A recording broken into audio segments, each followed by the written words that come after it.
talk about Cam Newton, man. Cam Newton might be taking messy boots from Shannon Sharp. It might be official. With this last interview, it's official.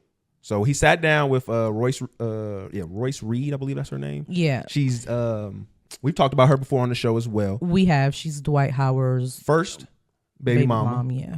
And she has, this right here was probably one of the most eye-opening interviews I've seen. Because I'll be honest, I haven't looked for her content. Like I would see certain things and see the media post about her. She's been doing interviews for a little minute now, and she used to do interviews and she used to say things a little bit cryptically, and then over time she started like giving us more and more and more details, and now she's just spilling the beans. The floodgates was loose on this one. But before we get into that, because I do want to talk about that, I do want to discuss about what was going on with Cam Newton and kind of the blowback he was getting. So if y'all are not familiar with Royce is like the quintessential, and don't take this wrong when I say this, the quintessential nightmare that a lot of professional athletes have when they think about dating black women. Like that was who a lot of them would, if they had to write it down, it would look like her. How so?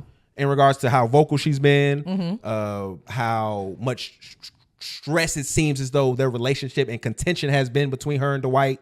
It has not the been. fact she's been on the show, a show about it, like all of that stuff was like the quintessential, oh, she's just trying to get a bag, paint her as a gold digger type of woman. Even though that could be the farthest from the truth of who Royce is. No, it's not. That is what she was painted as, and that's she ain't getting nothing. If you was talking to a lot of these athletes, they would say like, "Oh, I don't want a black woman because of Royce." They would look at her and be like, "That's the kind of woman I want to stay away from." Her specifically. Yeah, just the type of woman she is. And they would associate, you know how we do that? We associate one black person does something, we associate all black people. So that was, I believe from what I saw, was what was going on with her. Cam Newton sits down with her, and while I do agree he is messy boots for this, to a degree, having a man of his stature sit down in front of her and validate the words she's saying, we couldn't do that. Like we couldn't, no matter what we talked to her, she could give us the same kind of interview, but because we aren't in the established realm like he is, at least in his profession or his prior profession, it doesn't validate it the same way. Yeah, and regardless of how many interviews she's done, nobody has taken what she said this seriously before, because it's a man who's in the same field as her dude. Kind of professional athlete. But just to hear him, how many times he was speechless during the interview, how many times he was kind of stuck on his words, you could tell in a degree, I'm not saying that he's done anything that similar or claim, but he could put himself in a mind frame that, damn, this is the things that I could be doing or could be perceived to be doing to someone. And it made it feel so real throughout the interview. I wish I watched it. Oh no, it's good. I'll show it to you when we finish up here. But I just, man, like, let me say some of the things that was just going on, because it was messy. Like I do want to say that to Cam. You kept a lot of messy shit in. There was some stuff about Braun. I kind of want to play some clips from it. I'm about to play a clip. Okay. Because there was one part where she talked about Dwight had shitted on LeBron James. And it was shortly after the death of Kobe had been announced. So that was kind of a big, here it is right here. Really crying or sad about Kobe passing. He said on the plane he had no emotion. And he was just like chilling. Like everybody on the plane is upset and LeBron was just straight face. He's like, the only time he got emotion was when he walked off the plane, and I think he walked off last, and he got in a car and like was like this. There's a video. He was like, that's the only time he had emotion. Okay. So when I told my boyfriend that story, he said, you need to leave. He's like, why would you need to know that? Why would he tell you that? And I was like, what? Why would he lie about something like that? That's crazy. I'm like, but I mean, it's not going to change any way I feel. But it was also my son's favorite player. He always talked about LeBron. He wanted his sneakers. Oh. So when you look back on the shit that he was doing while we were in that house, he was planting seeds from the beginning. So now you're telling our son, who thinks of LeBron as his hero, that he's just this cold person. So I want to add a little bit of context to that as well. So do you know what year Dwight Howard was drafted in the NBA? No, I have no idea. He was the year right after LeBron James. Okay.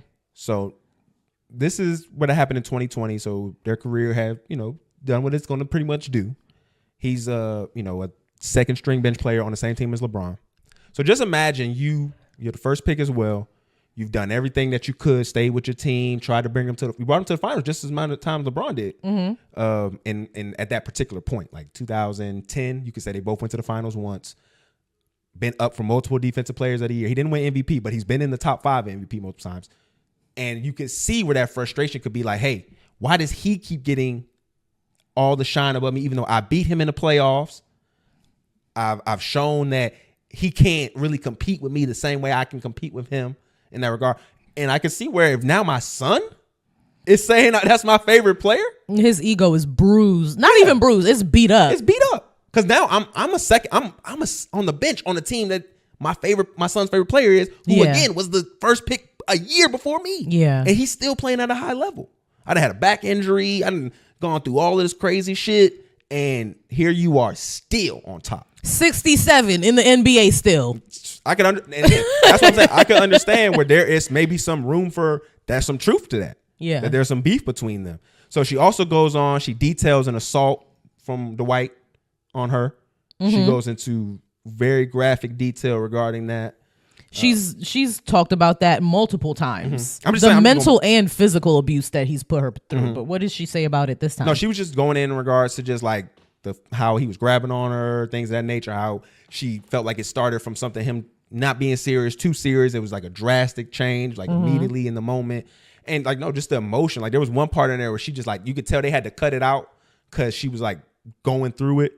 It was she still has the trauma from this situation. It was extremely tough. Royce, like every time I've seen clips of interviews and things that she's done, like it always hits me in a very specific place in my heart because I know she has not been lying.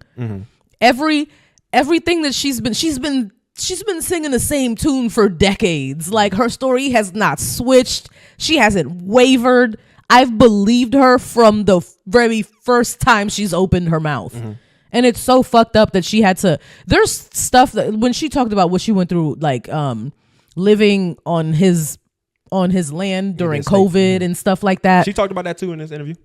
She's talked about it so many times and her story has stayed so consistent. And it's just, my heart goes out to her very much, Royce. So and the way she was perceived when she was on Basketball Wives too. And now, like, it's really messed up. All right, I got one more clip and then one more point I want to bring up. Fuck it. Is he gay? I think he's curious. Have you ever witnessed him She said she has. in some gay shit? Curious is one thing, but you ever witnessed she has. him on some gay shit? I have never witnessed him doing it, but No. Because that's a strong, out of all this shit that we're talking about, because you can't say that. Cam and Dwight Well, obviously I not don't want to mans. say, okay, you ever been in a house Well, they both where big you're time in like, Atlanta. how did we all get They here? both came from Atlanta, so why wouldn't they? You know, like it is such a variety of people. And like you would never probably even speak in like just the regular world. It was like that. And this was at party night. And let's even back up a little bit. Christine had left because she found out that Dwight and I had started messing around. She had no idea. And he tried to pull us into the room to have a meeting. And he said, y'all want to pull out y'all toys? And she was like, what? You know? And I was like, what the fuck? Because Dwight's such a sick nigga, young. Yeah, 100%. Dwight is such a sick nigga, young. I'm sorry. I'm sorry. So I do want to bring this up too, because this is about the whole Cam being messy. So you know J.R. Smith, right? Yeah. He was the one who was smashing Joe Budden's ex. Respectfully, this is hella corny, Cam. Bringing on a black woman to kill a black man is never cool. Don't care who's right or wrong. All clickbait ain't good clickbait. This ain't love when they did this. All clickbait is good clickbait. Just like we say, all like bad publicity is still publicity. I mean, this is what Cam said, though. And I hate the way that you still are a 30-some-year-old man and still use this text. It hurts me. What does he text like? You see that? It looked like a. Oh yeah. It's I hate crazy. him. Yeah, came. This is what it's. Not a I don't fan. even know if it says call it what you want. I think that's what he's saying. Call it what you want, respectfully. I don't go back and forth in no comments. I ain't hard to find, sir. So this is what I have to just come to for a conclusion in regards to Cam being messy. Okay. Messy boots. Cam has looked at the landscape. He has looked at other men and he has sized them all up.